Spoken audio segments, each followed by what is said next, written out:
What's up, everybody? Mobby13. Okay. So they wanted to do an update and release some news about DMZ.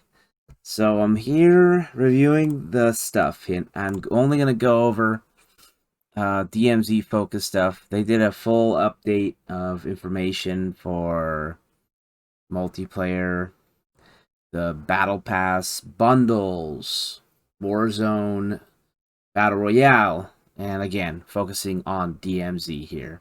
And anything that can be brought into DMZ that seems nice. Okay, anything that looks rad. So let's just jump in here, and they have the Japanese theme being shown off here. The power struggle continues across the new exclusion zone. Ashika DMZ expands with plenty of new threats to face. They talk about the refresh and slash reset. An opportunity to earn new permanent reward and contraband. It's just so interesting that they're talking about Shadow Company. Reclaim a stolen vehicle, either a SUV or patrol boat, from the forces somewhere on the island. After you accept the contract, the vehicle's approximate location is revealed on the minimap and as a marker in the overworld. Data heist. New public event. In season. Resurgence. Download throttled. Nearby interference. Showing a player there. This is DMZ scan right there. Intel's power. This is just really interesting to see what kind of missions they're doing for Warzone. The Data Heist, a new exclusive public event on Ashika Island. 3 uplink stations will come online around the map, allowing players to download critical intel from them. New combatant, the Rusher. That's a cool looking variant there. Got the Shadow Company's patch right there.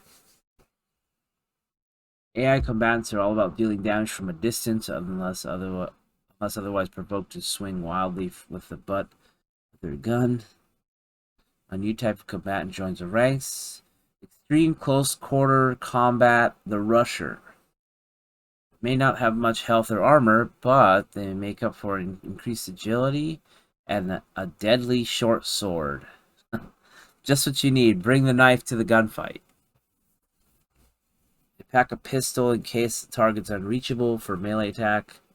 Mini smoke bombs for repositioning. Are we going to see these guys in DMZ? Rushers are meant to be downed as quickly as they sprint, especially in confined and more spaces. Okay, expect to hit the ground running. Alright. AI only appearing under certain conditions, such as during a data heist. Alright. This is a cool picture, because you can see the castle view. You can see, what is this? The radiation? I just did a really cool picture, but it's hard to know what they're showing there. DMZ expansion to Ashika. Okay, this is what we've been looking for. This is talking about the new Crown faction. They're showing off a new gun here. Like a blueprint.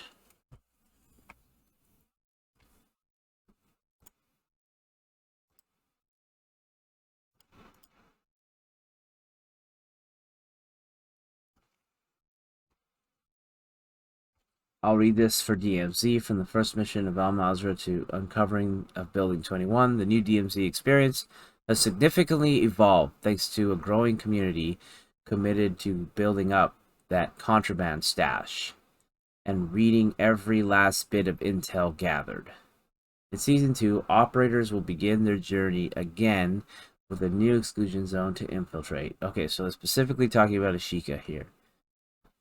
As mentioned in the blog, there will be the reset. You will start with a clean slate while keeping all permanent content that you earned in Season 1. And your insured weapon slots. Okay, so this has been mentioned before. They're showing a skin here. And another skin back there, actually.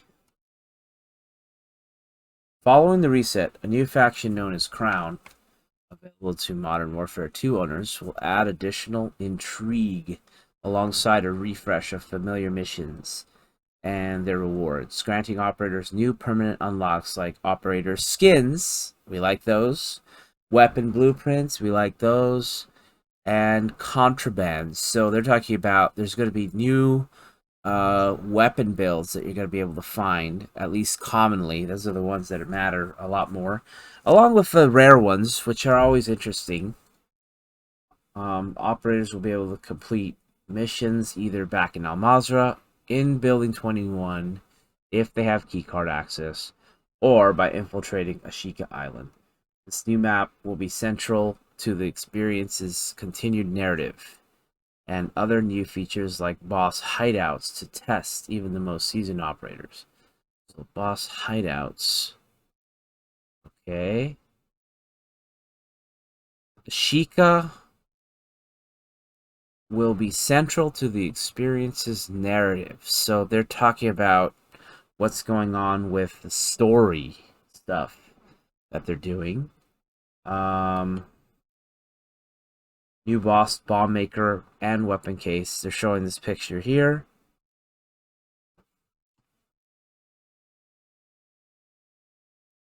You can see that he's wearing like a tool belt, some kind of rappelling gear.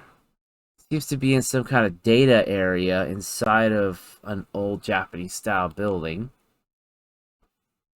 Interesting. The one who rules over Ashika knows how operators will infiltrate the exclusion zone and will be more than prepared to defend his domain by any means necessary. The bomb maker's location is currently unknown. The operators will be able to find him somewhere in Ashika. He holds a new weapon case for Season 2, which contains all new permanent rewards for operators to flaunt within and outside of DMZ.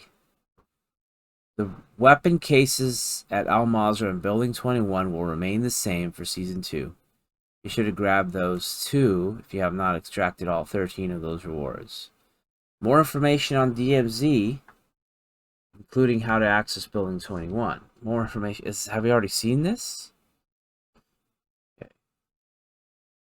Alright, just showing the change to Al Mazrah. This is an old multiplayer map that had this area, that had this airplane in it. This used to be a spot where exfil. There was specifically a helicopter that would exfil right there. So that means that exfil is going to be canceled out. I don't think that the helicopter could possibly land here. I don't know if they just deleted that or if they just moved it slightly or what they're doing with that exfil.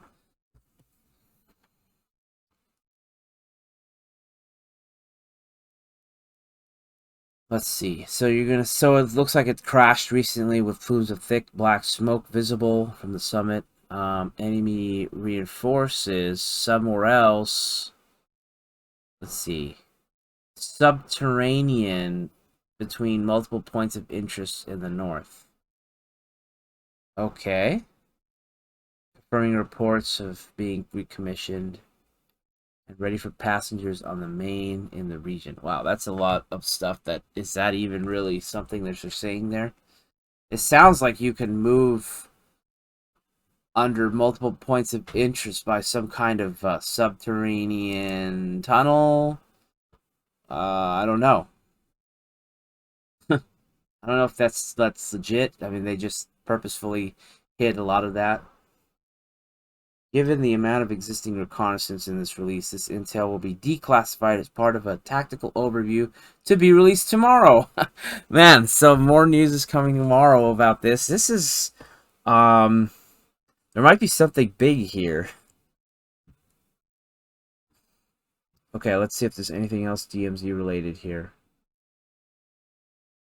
Okay, this is DMZ here.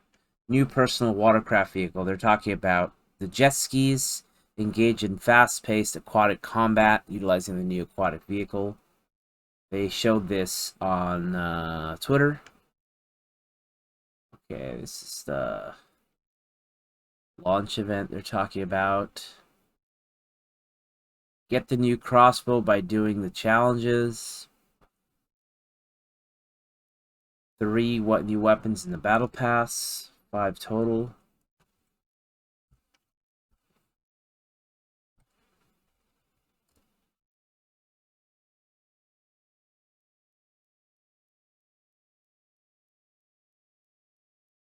Well, this is saying that the ISO Hemlock assault rifle is supposed to have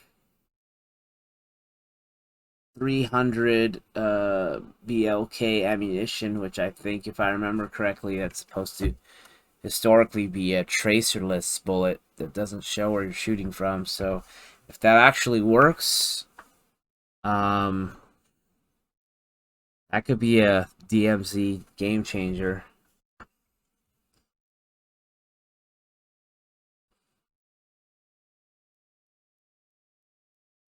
Fastest firing semi-auto firearm in the shotgun class. Strike targets at close range.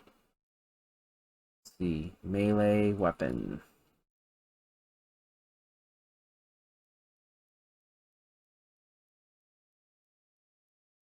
Crossbow, technically, that could be a big change for DMZ. Silent killing. Stealthy killing.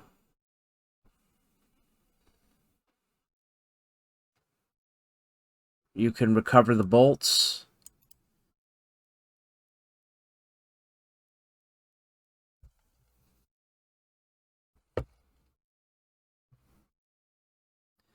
They're not showing a picture of the Tempest Torrent marksman rifle to be available mid-season. New lethal equipment piece, the Shuriken. Similar to a throwing knife. Each new weapon comes with a brand new set of camos to unlock across all weapons. Oh, well over a dozen new camos to be available to unlock by the end of Season 2. Alright, here's the jet skis. And they're showing it specifically in the Ashika tunnels at the water level. It looks like they're confirming that 2 people can ride it at the same time. Looks like basically a ATV on the water. It's nimble. Will also be in Al Mazrah confirmation. That's news.